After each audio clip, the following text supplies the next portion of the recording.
We have a hookup light for hooking up at nighttime on the front jack. We have our up and down button for taking it on and off the vehicle. But for any reason the jack won't work on its own, it does have a fusible link here to the side, 30 amp fuse. Check that first. There is also a manual crank handle that you can bring through the top of the jack to manually crank that jack up or down. For any reason it won't work on its own and the fuse is good in it. It has two 20-pound propane cylinders on it that are full except for what they use to service the trailer. Our gas regulators pointed towards this one over here. As soon as this tank would happen to come up empty, if you have the valve on the opposite side already on, it's going to turn red inside the eye, indicate that the bottle it's pointed to is empty, and it's having to pull from this one over here on this side. Then all you have to do is flip it over this side here, work off this side while you take the other one to town to have it refilled. It does have one 12-volt battery in the front of the unit. Bottle cover has two little tabs underneath for a bungee cord to come underneath the metal rack. But you also have the quick disconnect at the top so that you don't have to take the cover off every time you want to get in to turn the propane cylinders on or off. I'm just going to set it off to the side for right now. We have the 4 BL jacks on all 4 corners. They're not for leveling, they're for stabilizing the trailer while you walk through the center of it. And there is a manual handle for it in the front door side compartment. On the hot water heater, it is gas and electric. The electric switch is in the lower left-hand corner on the outside. Your gas button's going to be on your inside to your monitor panel. Before you turn on either source, electric or gas, you want to pop the pop-off valve, make sure you got water coming out of the top. Also has a drain plug in the bottom for draining the hot water heater. It is also called an anode rod. What the anode rod does is it draws all the impurities out of the inside of the water to that rod, eats up that rod instead of eating up the inside of the tank. You'll notice that every time you drain the water out of it, it should have a steel rod right dead center in the middle. Anytime that steel rod's showing, it's time to replace it. They're usually good for about 2 years or 10,000 gallons of water. As we step right down behind that, there is 2 low water drain points on this side of the trailer over here. The red is the hot side of the water system, the blue is the cold side of the water system. You'll use those for winterizing and de-winterizing of the trailer. Also has a park cable hookup on the off-door side, so that if you're at a state park that has cable, you can hook to their cable line. You'll have the same cable on your TV as they have on the line coming to it. We're going to go back to our termination valves. The 3-inch black valve in the back is the toilet water only. The 2-inch gray valve in the front is your bathroom sink, your shower, and your kitchen sink water. There's also a black tank flush. I'll tell you more about it when we get to the side. But when you're dumping your holding tanks, once you have your 3 valve open, let all the nasties come out that'll come out. There's a connection on the other side of the unit you can hook to with the water hose and regulator. Turn water pressure onto it. It has a little aerator on the inside of the black tank that spins around, cleans more of the debris out of the inside of the black tank only. Lug nuts on the trailer has been torqued at 100 foot-pounds. That's what's recommended on the side. Tires are at pressure with 65 pounds on the side of the tire cover. Power cord goes on, makes a quarter of a turn. Tighten up the black handle. That's not your cord, actually. It's the cord that you're going to use. It's the one that's in the back compartment back here. It is a 30 amp service, 25 foot long. Next stabilizer jack's back here on the back side of it. You have an outside shower that gives you hot and cold running water to the outside of the unit on the off-door side. Still needs to be winterized when you winterize it. But you have your freshwater connection, which is your tank that you fill with water, and then your city water connects right in behind it. So that if you don't want to fill the tank, you can hook your water hose and regulator right up to the city water connect. Once you turn water pressure on coming to it, it will have pressure going to all the faucets. There is a drain line just underneath where the white hose is hanging down. That is the drain for the freshwater tank only. As we step around the back, it is already got a backup camera on it. When the running lights is on, the camera has power coming to it. As we step around to the kitchenette, the outside kitchenette does have a light in the ceiling. A little push button in the center of it turns it on and off. You have 2 110 outlets that are also GFCI protected by the outlet in the bathroom. since it is close to a water source. Gives you hot water and cold water to the outside sink. We're going to come up into the refrigerator to the outside. The controls for the refrigerator in the upper right-hand corner. Feels pretty cold in there too. But that is also 110 only. It has to be plugged into 110 for this refrigerator to work. We have an outside kitchen stove. Gas line for it comes down, hooks to the gas line right down below it. Right here, pull the blue plug out. This is a quick disconnect line. It goes right inside of it. Then it has the T-handle up on top that you have to turn in line with the gas line for it to have gas coming out to the outside grill. So we'll push it back in there. There's also our third jack, stabilizer jack, for stabilizing the unit. I'm going to wrap that cord just back up just like they had it, slide it right back in place. We'll be going in this door in just a minute. We're going to step past that. It does have an outside stove vent. For the stove vent to work properly, the two tabs have to be lifted out, allows the flapper to flap. But when you're traveling down the road, you'll want to push those back in, lock it into place before you take off. It has a 16th inch tab on the top on either side. If it's not locked in place, it'll sit there and flap till it breaks out. We also got the two outside speakers. We got a bracket on the outside of the unit to bring the TV out here. We have a 110 plug-in to plug it into. We also have a part cable hookup or satellite hookup to the outside of the unit. The next connection up is the outside of the furnace. The furnace sucks cold air in the top, hot air out the bottom. I always suggest putting a mud diaper screen over the outside of the furnace for the simple fact, once it's been lit on propane, for some reason the mud diapers love that smell. They go inside the tubes, they build their little dirt nest, which cuts your airflow down. That makes your furnace not cycle properly. That screen's less than 20 bucks. It's $145 an hour for every hour that you have to have us take the furnace out and clean the diapers out of it. So that is a real wise investment. Backside of the refrigerator. Refrigerator works three ways: 12 volt, 110, and propane. The only thing it does on 12 volt is, for any reason it would lose the 110 power coming to it, the 12 volt kicks in, automatically kicks it over onto gas and lights it, as long as the propane cylinder on the front is turned on. This is your black tank flush I was talking to you about a while ago while you're dumping your holding tanks, that you can hook to with a water hose and regulator. Turn water pressure onto it once the tanks are completely empty. Has a little aerator on the inside, spins around, cleans more of the debris out of the black tank only. We're going to skip right past that, and this is the door to the bathroom coming in. But you have two handles. The little S handle goes on the top of the tongue jack for manually cranking it up and down. And you also have the 3/4 inch one right here that does your BLs on all four corners. There is also, if you buy the little solar panel that sits out in front of the trailer, it plugs into the two-prong plug-in out here, and it will recharge the battery on the front of the unit only. It won't run any of the 110 outlets or nothing like that. It just recharges the battery on the front of the unit. So now we're going to go back to the door. The steps will tri-fold out into place, front and back. We're going to go to the inside of the unit. We're going to open the door fully extended. It does have a working fire extinguisher on the right hand side as we come in. We're going to go all the way up to the top here. We're going to run the slide through mount. It's good to make sure that there's not a vehicle or a tree on the off door side of the unit before you run it out. We already had it out in the shop, so we know there's nothing over there. We're going to go ahead and run it completely out.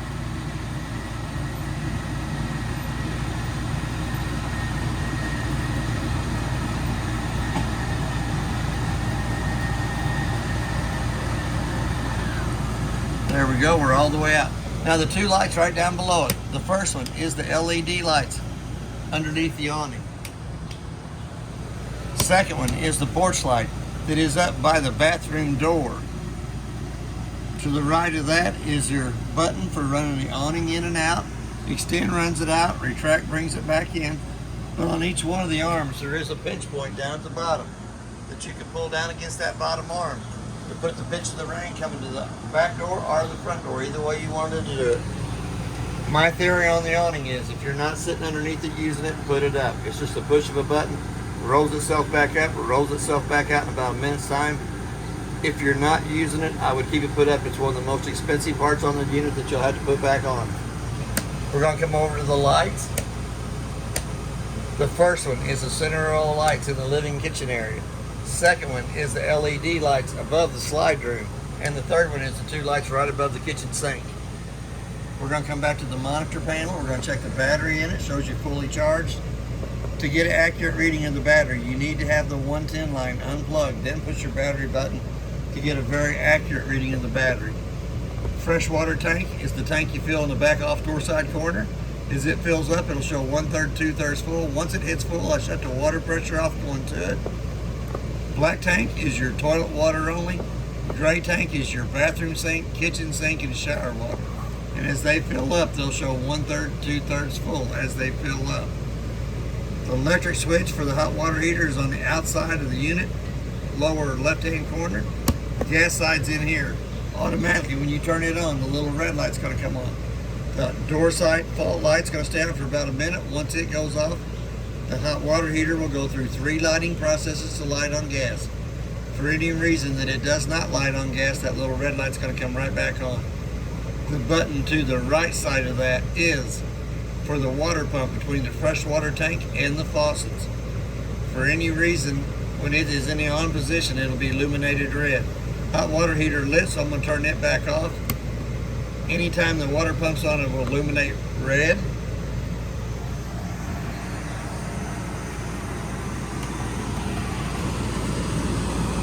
We're going to come right back up to the stereo. Stereo button turns it on and off. It does have zones 1 and 2. Zone 1 is inside, zone 2 is outside. It is preset for 5-6 different radio stations. But you have your up and down button on the DVD player, your stop button, rewind, fast forward, your Bluetooth link to it. Also has a headphone cord down at the bottom for headphones and an HDMI cord. Nope, that is a USB cord that can be hooked to it. Stereo's playing on the inside, so I'm going to turn number 1 off. Number 2 is in the on position. Crank it up a little bit so you can hear the outside 2 speakers. We'll crank it back and we'll turn it right back off.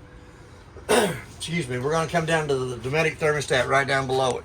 It has a mode button at the very bottom that you turn on. Automatically it's going to give you your fan speed. You got auto, high, and low. You want to run it in the auto position every time. Hit your mode button one more time to bring it down to the AC. You'll dial your temperature down for it. Hit that mode button one more time. It says furnace in the lower left-hand corner, and you'll dial your temperature up for it. But we're going to go right back to the AC side of it. It also has a 110 outlet behind the kitchen sink that is also a GFCI outlet. We're going to come up to the microwave. The only thing I can tell you about the microwave is I did warm my coffee up in it a while ago. We're going to hit that clock button. We're going to say it's 2:30. Hit that clock button again till the 2 center eyes is solid. The only reason that I set the time on the microwave is it's a good indicator for whenever you come back to it that you have lost your 110 power if it doesn't have the proper time. Usually I go right to the refrigerator and make sure that I haven't left my food service on the inside of it. We have a light for the kitchen stove and a fan. Excuse me. For that fan to work properly, the 2 little tabs on the outside have to be lifted up. Allows the flap to flap back and forth, letting the air in and out of the unit. We're going to come up to the glass stovetop. Glass stovetop folds up 2 times up out of the way so that you can access the burners up on top. We're going to turn it to the light position using the striker on the left hand side.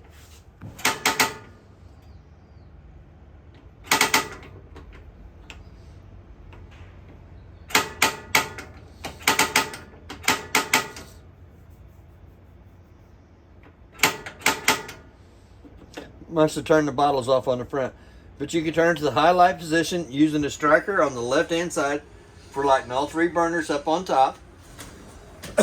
Here again, when you come down to the pilot on here, you're going to have to push the button in and light it with a long lighter match underneath the right and rear corner. Once the pilot light's lit, let it run for about a minute, which heats the thermocoupler up right above it. Then you can dial it up to the temperature you want it to come up to. I would try to light it, but since the gas won't light the top, it's probably turned off at the front. It does have a little cabinet space down underneath the sink. 2 big drawers.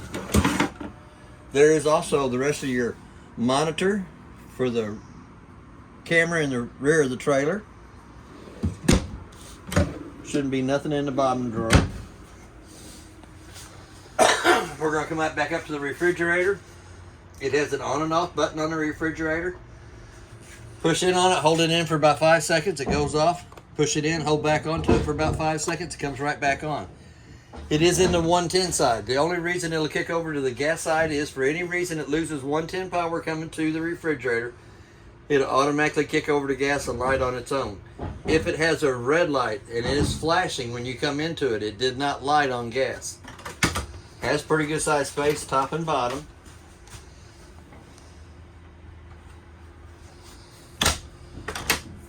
Coming right down below that, we have a carbon monoxide LP detector. That's going to give you that little annoying sound if for any reason it smells LP. If it's carbon monoxide, you're going to hear that little sound, which is the 4 beeps 2 times in a row. Should do it one more time. We're going to come down into the breaker box. The breakers are marked from the top to the bottom. Your main, your AC, your GFCI, your microwave, refrigerator, converter, and water heater is your last one down at the bottom. Your car fuses on the side over here from the top to the bottom. About 4 of them is going to be lights. It looks like there's 1, 2, 3, 4, 5, 6 spots at the bottom that are empty in case you wanted to add another 12-volt appliance to the unit. But there is a red light on the right-hand side of those car fuses. Anytime one of those fuses blows, the little red light right beside it will come on, illuminates, letting you indicate that the fuse is blowed. And you can also see it through the tinted lens on the front of the cover. Pretty good sized cabinet. Extra lot of goodies, extra lot of snacks in there. Snacks. Always about the snacks. Always about the snacks. I'm going to come back over here. We got all the lights on for this. The 2 lights above the TV area have to be turned on by hand. Have a little push button in the center of them on either side. There's a place for a TV up here. This is the same mount that is on the outside of the unit. A 110 plug-in 110 plug-in to plug it into. Also has a TV booster right beside of that to the left-hand side. Green lights on, indicating that it's working. And then you have your S cord, which comes from the stereo to play a DVD between the stereo and the TV. You just have to have the cord that's the yellow, white, and red hookups here and hooks to the back of the TV. We're going to come up into the bathroom area. Bathroom area has a deadbolt lock on it so that you can lock people from coming in and out while the bathroom's in use. The little red handle comes over to the left-hand side, locks it into place. The little rubber here that holds the shower door together. It has hot water on the left-hand side, cold water on the right-hand side. It also has a plug for the tub for washing infants.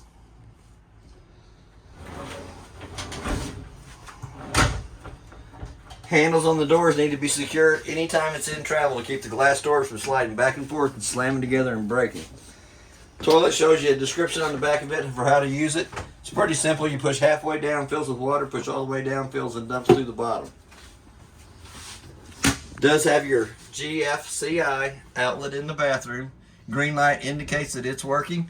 For any reason that it doesn't, let's trip it. So the green light went off, so there's no 110 in the unit until you come back in and reset the button at the very top of that. It also has a 2-shelf medicine cabinet. Pretty good size space underneath the bathroom sink for extra goodies. We're going to step through this door here to the side. Accesses me into the master bedroom.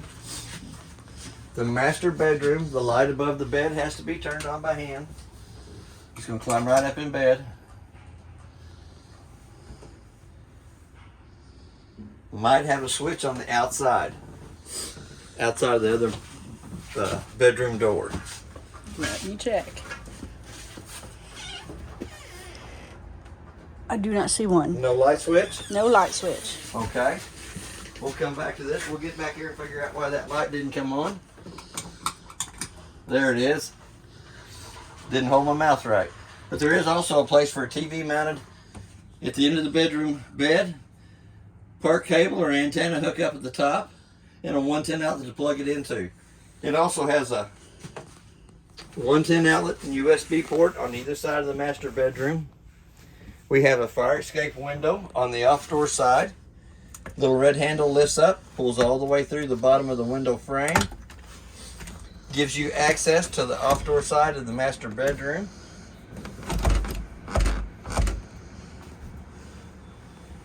The two little lights at the headboard for reading have a little push button on them that you can turn them lights any direction you want so that you can read.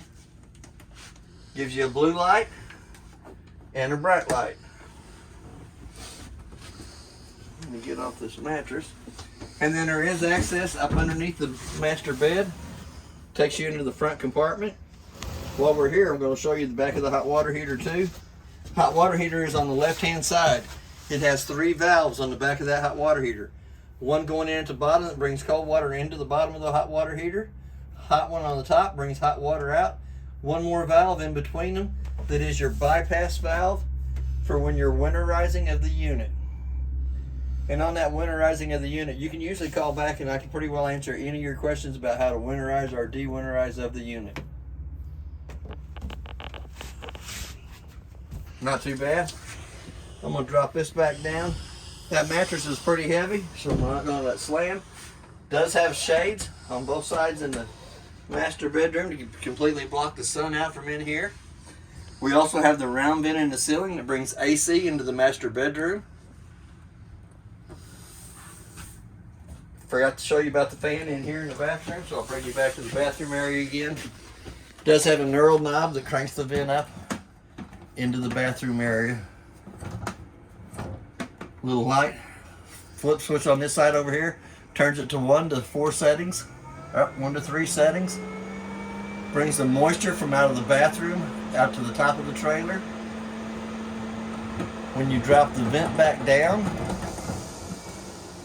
shuts the fan off, and you can turn the fan to the off position. It does have a 10 amp glass fuse right here underneath the little button there. If for any reason that fan does not work on its own, check that glass fuse first. The rest of the lights in the trailer all got a little push button in the center of them for turning them on and off. We're going to come back into the kitchen area again, living room area. Couch does butterfly into a bed for a smaller person. Does have a USB port to the right hand side of the slide room. The button above the couch has to be turned on by hand. The button above the kitchen table has to be turned on by hand. Little push button in the center of that turns it on and off. Tabletop comes off the 2 pedestals, goes down between the 2 benches. The 2 back cushions come off, goes across the top of the table to make a little bit larger bed there. Then you have the bunk area here in the back. It has a USB port top and bottom. The top on this side over here for the kids for their cell phones. The light in the bunk room area has to be turned on by hand. Has a little privacy curtain, pulls across to keep the kids from being in the living room area all the time. Does have a round vent in the ceiling to bring AC into here. There is a place for a TV up here at the top. Pretty good sized cabinet space, top and bottom. The door side has a ladder for letting the kids get up into the top bunk on that side. And pretty good sized cabinet space down here below it. Doesn't have curtains on any of the 3 lights or windows in the bunk room area. The bottom one is another fire escape window for accesses and out in there. Pull on the red handle, pulls a string loose from the window itself. Red handle lifts up, goes through the bottom side of the window frame for access out to the back side of the trailer on this side. That's basically everything on your trailer. If you have any questions, I'll try to answer them the best that I can. And thank you for your time.